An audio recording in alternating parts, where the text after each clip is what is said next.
Hi guys, இன்றைக்கி நம்ம என்ன வீடியோ பார்க்க போகிறோம் அப்படின்னா ஸ்குவிட் கேம் சீசன் 1 எபிசோட் 4 5 தான் இந்த வீடியோவில் நம்ம பார்க்க போகிறோம். இதுக்கு முன்னாடி போட்ட எபிசோடை நீங்கள் யாரும் பார்க்கலன்னா டிஸ்கிரிப்ஷனில் லிங்க் இருக்குது. அந்த வீடியோவை பார்த்து முடிச்சுட்டு அப்புறம் இந்த வீடியோவை பார்த்து என்ஜாய் பண்ணுங்கள். அதுக்கு முன்னாடி இந்த வீடியோவுக்கு லைக் பண்ணாதவங்க லைக் பண்ணிக்கோங்க, உங்கள் ஃப்ரெண்ட்ஸுக்கு ஷேர் பண்ணிக்கோங்க, மறக்காமல் நம்ம சேனலுக்கு சப்ஸ்கிரைப் பண்ணிக்கோங்க. And welcome to film bundle.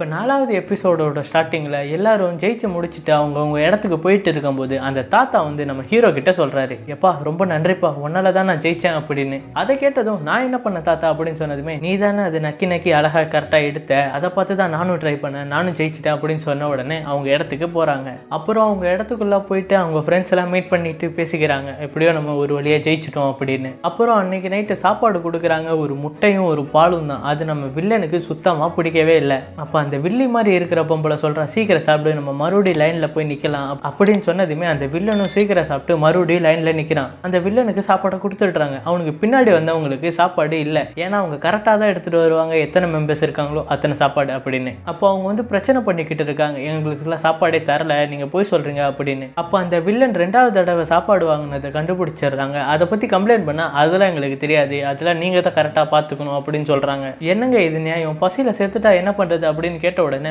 அதுக்கு அந்த மாஸ்க் போட்டுட்டு இருக்கிறவங்க சொல்றாங்க, பிளேயர்ஸ் கேம்ல மட்டும்தான் எலிமினேட் ஆகணும்னு இல்லை, அவங்க எப்படி வேணாலும் எலிமினேட் ஆகலாம் அப்படின்னு சொன்னதுமே, அப்போ இப்படி சொன்னதும் அந்த வில்லனுக்கு சத்தமா சொல்றான், அப்போ இன்னைக்கு நைட்டு பல பணங்கள் விழப்போகுது, எல்லாரையும் அடிச்சு கொண்டுடலாம் அப்படின்னு சொன்னதுமே நம்ம ஹீரோட டீம் கொஞ்சம் உஷாராகிறாங்க. அப்போ அதே மாதிரி அன்னைக்கு நைட்டு லைட் ஆஃப் பண்ண உடனே அந்த வில்லனோட டீம்லாம் போட்டு எல்லாரையுமே அடிச்சிட்டு இருக்காங்க. அப்போ ஹீரோட டீம் தன்னை ப்ரொடெக்ட் பண்றதுல தான் கவனமா இருக்காங்க. அப்போ அந்த தாத்தா எங்கன்னு நம்ம ஹீரோ தேடிக்கிட்டே இருக்கும்போது அந்த தாத்தா ஹைட்டா ஒரு பெட் மேல நின்று கேமராவை பார்த்து பேசிட்டு இருக்காரு, இந்த சண்டையை நிறுத்த சொல்லுங்க ப்ளீஸ் அப்படின்னு. அதை பார்த்த உடனே அந்த பாஸும் சரி ஓகே அந்த சண்டையை போய் நிறுத்த சொல்லுங்கன்னு சொன்னதும் அந்த மாஸ்க் போட்டவங்க வந்து துப்பாக்கியால மேலே ஃபயர் பண்றாங்க. அப்போ அந்த துப்பாக்கி சத்தத்தால அங்க சண்டை அப்படியே அமைதியாகுது. அப்புறம் ஒரு டாக்டரை காமிக்கிறாங்க, அவர் வந்து அந்த செத்த புணத்துல உள்ள ஆர்கான்ஸ் எல்லாம் எடுத்துட்டு இருக்கிறாரு. இந்த மாஸ்க் போட்டுட்டு இருக்கிற கும்பலே ஒரு மர்ம கும்பல், அதுல 3 கருப்பாடுங்க தனியா ஆர்கான்ஸ் எல்லாம் வித்துட்டு இருக்காங்க.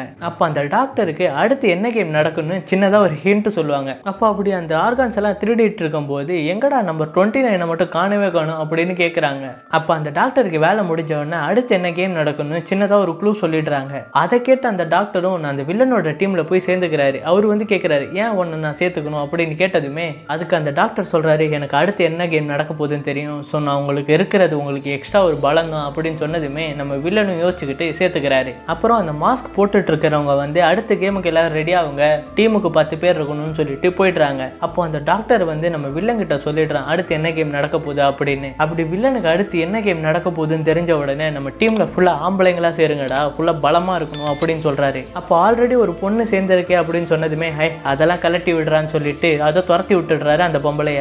அப்புறம் நம்ம ஹீரோவோட டீமா காட்டுறாங்க. அப்போ நம்ம ஹீரோவோட ஃப்ரெண்டு வந்து பேசிட்டு இருக்காரு, அடுத்து எந்த கேம் வேணாலும் நடக்கட்டும், நம்ம டீம்ல ஆல்ரெடி ஒரு தாத்தா பொண்ணுலாம் இருக்காங்க, அதனால நம்ம சேர்க்கிறதா இருந்தா ஆம்பளைங்களா சேருங்க அப்படின்னு நம்ம ஹீரோவோட ஃப்ரெண்டு சொல்றாரு. அப்போ அந்த பிக் பாக்கெட் அடிக்கிற பொண்ணு வந்து இன்னொரு பொண்ணு தனியா இருக்கான்ட்டு தான் டீம்ல கூப்பிட்டுக்கிறா. அப்போ நம்ம ஹீரோவோட ஃப்ரெண்டு ஒருத்தரை போய் கூப்பிடுறாரு, நீங்கள் எங்கள் டீமுக்கு வாங்க அப்படின்னு. இல்லை நான் மட்டும் தனியாக வர மாட்டேன், என் மனைவியும் கூட சேர்ந்து தான் வருவாங்க, அவங்க வந்தால் நான் ஒத்துக்கிறேன் அப்படின்னு சொன்னதுமே சரி ஓகே வேற வழி இல்லாமல் அந்த 2 பேரையுமே சேர்த்துக்கிறாங்க. இப்போ 9 பேர் இருக்காங்க, இன்னும் ஒருத்தர் தேவைப்படும் போது அந்த கலெக்டிவ் விட்ட பொம்பளை வந்து இவங்களோட டீமில் ஜாயின் பண்ணிக்குது. சரி ஓகே வேற வழி இல்லாமல் தலையெழுத்துன்னு அந்த பொம்பளையும் சேர்த்துக்கிறாங்க. அப்போ அப்படியே அந்த கேம் விளையாடுற இடத்துக்கு கூட்டிகிட்டு போகிறாங்க. அங்கே பெரிய பாம்பன் பாலம் மாதிரி ஒரு பெரிய பிரிட்ஜ் இருக்குது, நடுவில் ஒரு மிகப்பெரிய கேப்பு. என்ன கேமா இருக்குன்னு எல்லாரும் யோசிச்சுக்கிட்டே இருக்கும் போது அப்பதான் அந்த கேமோட பேர் சொல்றாங்க, தக் ஆஃப் வார், அதாவது கயிறு இழுக்கிற போட்டி. என்ன பெரிய கயிறு இழுக்கிற போட்டி, கோட்டை தாண்டி இழுக்கணும் அவ்வளவுதான் கேட்ட உடனே அதான் கிடையாது, அந்த 2 பிரிட்ஜ் மேலேயே நின்று ஒவ்வொரு டீம் இழுக்கணும், ஏதாவது ஒரு டீம் தான் வின் பண்ண முடியும், மிச்சம் இருக்கிற டீம் கீழே விழுந்து எலிமினேட் ஆயிடுவாங்க.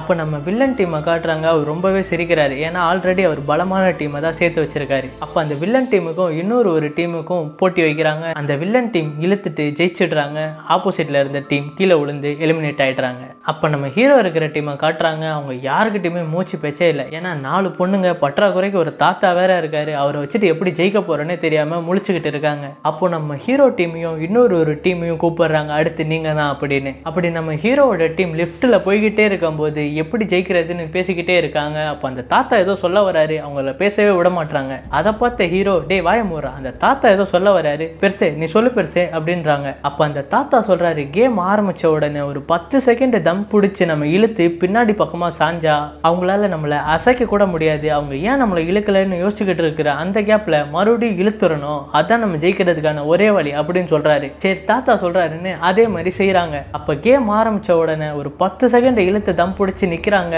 ஆப்போசிட்டில் இருக்கிற டீம் இழுக்க முடியாமல் திணறாங்க. அப்போ நம்ம ஹீரோவோட டீம் கொஞ்சம் கொஞ்சமாக வலு இழந்து அப்படியே முன்னாடி போய்கிட்டே இருக்காங்க. அவ்வளவுதான், நம்ம தோக்க போகிறது உறுதின்ட்டு எல்லாருமே பயத்தோட இருக்காங்க. அப்போ நம்ம ஹீரோவோட ஃப்ரெண்டு சொல்கிறாரு, நான் 1 2 3 சொன்ன உடனே எல்லாரும் முன்னாடி ஓடணும் அப்படின்னு. முன்னாடி ஓடுனா நம்ம கீழே விழுந்துருவோம்னு சொன்ன உடனே அவங்க தான் கீழே விழுவாங்க. அந்த கேப்பை பயன்படுத்தி நம்ம ஸ்பீடாக இழுத்துறணும், இதான் ஒரே வழின்னு சொன்னதுமே 1 2 3ன்னு சொல்கிறாங்க. அவங்க முன்னாடி போகிறாங்க. அப்படியே இந்த எபிசோடு முடியுது.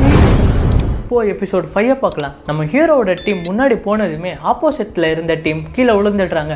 இதுதான்டா நேரம்ட்டு பிடிச்சி இழுங்கடான்ட்டு இழுக்கிறாங்க நம்ம ஹீரோவோட டீம். அப்போது ஆப்போசிட்டில் இருந்த டீம் எந்திரிக்க முடியாமல் கீழே விழுந்து எலிமினேட் ஆகிடுறாங்க.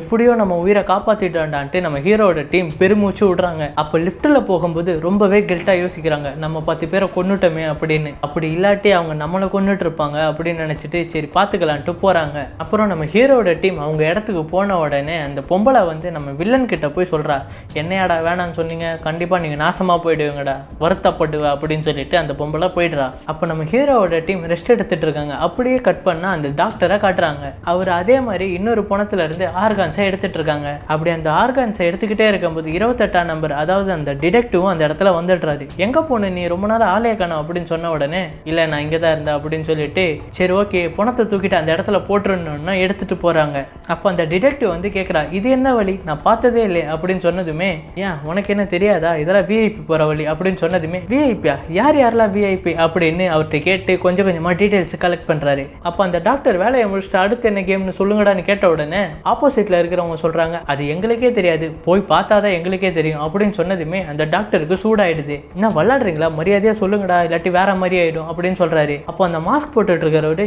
சத்தியமாக எங்களுக்கு தெரியாது அப்படின்னு சொன்னதுமே கடுப்பாகி கத்தி எடுத்துட்டு ஒருத்தரை குத்திடுறாரு. இன்னொருத்தனை கொலை பண்ணலான்னு துரத்துறாரு. அப்போ அந்த மெயின் ஹாலுக்கே ஓடி வந்துடுறாங்க. அப்போ அந்த மெயின் ஹாலுக்கு வந்த உடனே அந்த மாஸ்க் போட்டுட்டு இருக்கிறவங்க சொல்கிறாங்க, சுற்றி கேமரா இருக்கு, இதை பார்த்தா ஒன்றை கொல்ல மாட்டாங்க, என்ன கொண்டுடுவாங்க, ஸோ ப்ளீஸ் என்னை விட்டுடு, நான் எப்படியாவது கேம் என்னன்னு சொல்லிடுறேன் அப்படின்னு கெஞ்சுறாரு. அப்போ அந்த பாஸ் அந்த இடத்துக்கு வந்துட்டு அந்த 2 பேருமே போட்டு தள்ளிடுறான். அப்போ அவங்கள போட்டு தள்ளிட்டு அப்புறம் கட் பண்ணா நம்ம டிடெக்டிவ் இருக்கிற இடத்த காட்டுறாங்க. அப்போ கூட இருந்தவர் கன்னை வச்சு மிரட்டுறாரு, நீ யாரு, மாஸ்க் கலட்டு, எல்லாத்தையும் கேட்டுக்கிட்டே இருக்க, நீ சரியில்லையேன்னு மாஸ்க் கலட்ட சொல்றாரு. சரி ஓகே வேற வழி இல்லாமல் அந்த டிடெக்டிவ் ஆப்போசிட்ல இருந்தவரை போட்டு தள்ளிடுறாரு. அப்போ இதை தெரிஞ்ச பாஸ் வந்து அந்த பாடி கிட்ட போறாரு. அப்போ அந்த புல்லட்டை பார்த்து, இது வந்து போலீஸோட புல்லட்டு, இந்த கூட்டத்தில் ஏதோ ஒரு கருப்பு ஆடு இருக்கு, அதை நம்ம கண்டுபிடிச்சே ஆகணும்ட்டு சொல்லிட்டு போறாரு. அப்போ அந்த டிடெக்டிவ் அந்த பாஸோட ரூமுக்கே போயிட்டு அங்கே இருக்கிற எல்லா பேப்பர்ஸையும் பார்க்குறாரு. அப்போ அந்த கேம் நடத்துறது இப்போ மட்டும் இல்லை, ரொம்ப காலமாகவே நடத்திட்டு வராங்க அப்படின்னு கண்டுபிடிக்கிறாரு. அப்போ அப்படி பார்த்துக்கிட்டே இருக்கும்போது அந்த டிடெக்டிவோட தம்பி பேரும் இதில் இருக்கு. இந்த டிடெக்டிவ் ஏன் இவ்வளோ ஆர்வம் காட்டி வந்தார்னா, தன் தம்பியும் இந்த கேமுக்கு போனதா சந்தேகப்பட்டு தான் இந்த கேமுக்குள்ளே வந்தார்.